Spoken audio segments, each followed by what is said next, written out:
বক্তব্যের জবাব বা উস্কানিমূলক বক্তব্যের জবাব তো বক্তব্য দিয়ে দেওয়া যায়, সেটি কেন আসলে হামলা করে বা এ ধরনের ইস্যু দিতে হবে? এই ঘটনার আমাদের এখানে সবাই নিন্দা জানাচ্ছে, স্বাভাবিক, এটা খুবই নিন্দনীয় ঘটনা এবং এটা দ্রুত যারা এই ঘটনার সাথে জড়িত এগুলো তো সবই এখন দেখা যাচ্ছে, তাদেরকে বিচারের আওতায় আনতে হবে।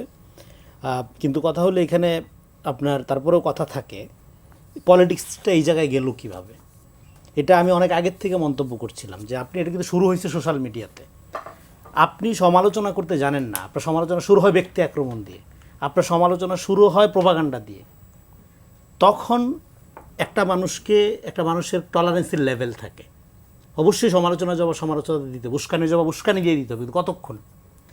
আপনি যখন ক্রমাগত এটা ট্রিগারিং করতে করতে করতে এমন একটা জায়গায় নিয়ে যাবেন, তখন এটা মানুষের টলারেন্সের লেভেলটাকে যখন আপনি জানি যে এটা ওভারকাম করে কি একটা জায়গায় যে সংঘাতের জায়গায় আসুক।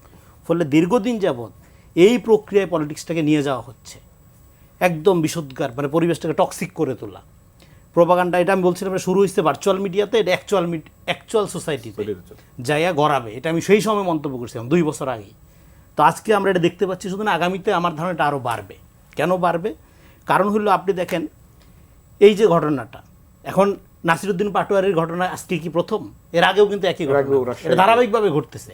এখন আপনি ঘটনা ধরেন, এটা সিলেটের হবিগঞ্জে ঘটলো। সিলেটের হবিগঞ্জে কি এনসিপি জামাতের অন্য নেতারা নাই?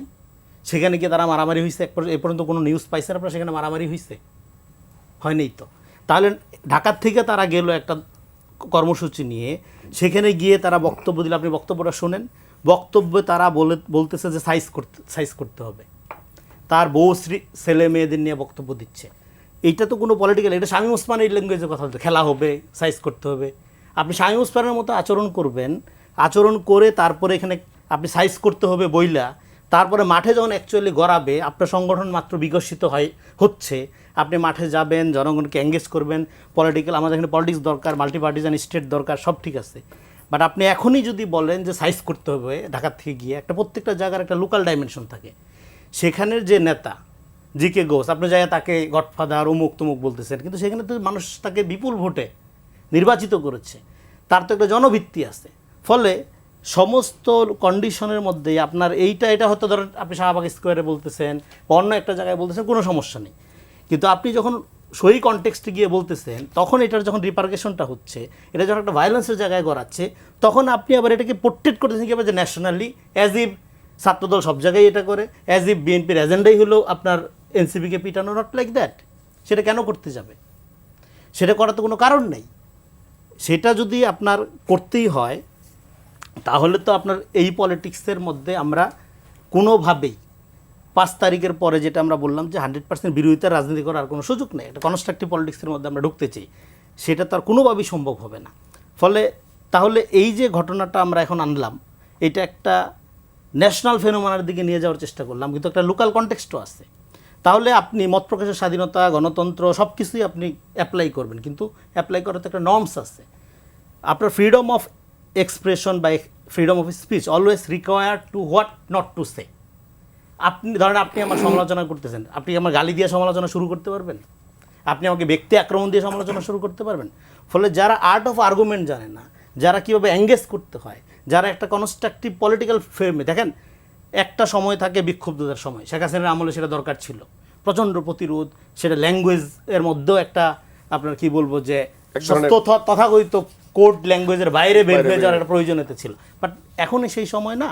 এখন আপনি ব্যক্তি আক্রমণ করতে পারবেন না, এখন আপনি মানুষের সম্মানহানি করতে পারবেন না, এখন আপনি গালিগালাজ করে কথা বলতে পারবেন না। তো ফলে এই যে একটা ট্রান্সফরমেটিভ টাইমের মধ্যে পলিটিক্সটাকে নিয়ে যাওয়ার একটা সময়, সেই সময়টাকে মিসরিড করে আপনি যদি একই আচরণের মধ্যে থেকে যান, একই মানসিকতার মধ্যে থেকে যান, সবসময় এটাকে বলে আপনার হাইপার পলিটিক্স, সবসময় যদি আপনি একটা হাইপার পলিটিক্স করার চেষ্টা করেন, তখন এটা ডে বাই ডে এটা ভায়োলেন্সের দিকে চলে যাবে। এই ভায়োলেন্সটা যেখানে যে শক্তিশালী, সে সেখানে এক্সারসাইজ করবে, সে সেখানে আপার হ্যান্ড নেবে। এই ভায়োলেন্সে আপনি ক্ষতিগ্রস্ত হয়েছে কি? একটা সাধারণ ছেলে আহত হয়েছে দেখলাম, সেই ছেলেটার দায়িত্ব কে নেবে? তার মানে কি দাঁড়ালো যে শক্তিশালী হলেই মানে ভায়োলেন্স করা যাবে এরকম একটা বৈধতা? শক্তিশালী হলে এটা ন্যারেটিভ, ফ্যাক্ট হইলো শক্তিশালী হলে ভায়োলেন্স করা যাবে না। আপনি যখন ভায়োলেন্ট কন্ডিশন তৈরি করবেন, যে শক্তিশালী সে ভায়োলেন্সে আগায় থাকবে। That was my point. শক্তিশালী হইলে সে ভায়োলেন্স করবে তা না। আপনি তো ভায়োলেন্স করতে চান। আপনি কি ভায়োলেন্স পাল্টা ধাওয়া দাওয়ি হয় নাই? পাল্টা ধাওয়া দাওয়ি হয়েছে, তো আমি তো ডিটেলস নিউজ দেখলাম। তো পাল্টা ধাওয়া দাওয়ি হবে, এটা স্বাভাবিক। কিন্তু আমি বলতেছি আপনি এই কন্ডিশনটা তৈরি করলেন কিভাবে? কন্ডিশনটা তো প্রথমে শুরু হয়েছে এটা আপনার ডিজিটাল সোসাইটিতে, যেটাকে আমরা ভার্চুয়াল সোসাইটিতে বলি। এবং ভার্চুয়াল সোসাইটিতে যখন এই সৌজন্যতাকে আপনি বট আইডি, ভুয়া ফেসবুক পেজগুলোর থেকে যখন এটাকে আপনি লক্ষ লক্ষবার প্রমোট করছেন, ফটো কাট মহামারী চালাইছেন, হ্যাঁ, এবং কাটপিস ভিডিওর একটা বাণিজ্য চালাইছেন, তার মধ্যে দিয়ে এটা অ্যাকচুয়াল সোসাইটি বিষয়ে তুলছে, যেখানে একটা কনস্ট্রাকটিভ এঙ্গেজমেন্ট হইতে পারতো। আপনি যেটা উদাহরণ, আপনি আমার সমালোচনা করবেন, সমালোচনা করার তো আদব আছে। সমালোচনা করার আদব এটা না, যেটা আপনি যেটা বললাম যে আপনি যখন মানুষের মানবিক মর্যাদা বোধের কোড ভঙ্গ করবেন, মানুষ রিয়েক্ট করবেই। এখন রিয়েক্ট করার পরে সেটা যে একটা ফৌজদারি অপরাধে করাবে, সেই ফৌজদারি অপরাধের ক্ষেত্রে রাষ্ট্রকে আমরা তখন আহ্বান জানাবো, রাষ্ট্র একটা প্রোঅ্যাক্টিভ ভূমিকা পালন করতে হবে, তাকে আইনের শাসন প্রয়োগ করতে হবে, না করতে পারে সেটা আমরা সমালোচনা করব। কিন্তু তার যে প্রেক্ষাপট, তার যে কনসিকুয়েন্স, গোটাটাই পুরা সমাজকে পলিটিক্যালি কোন জায়গায় নিয়ে যাচ্ছে সেটা আপনারা চিন্তা করতে পারেন।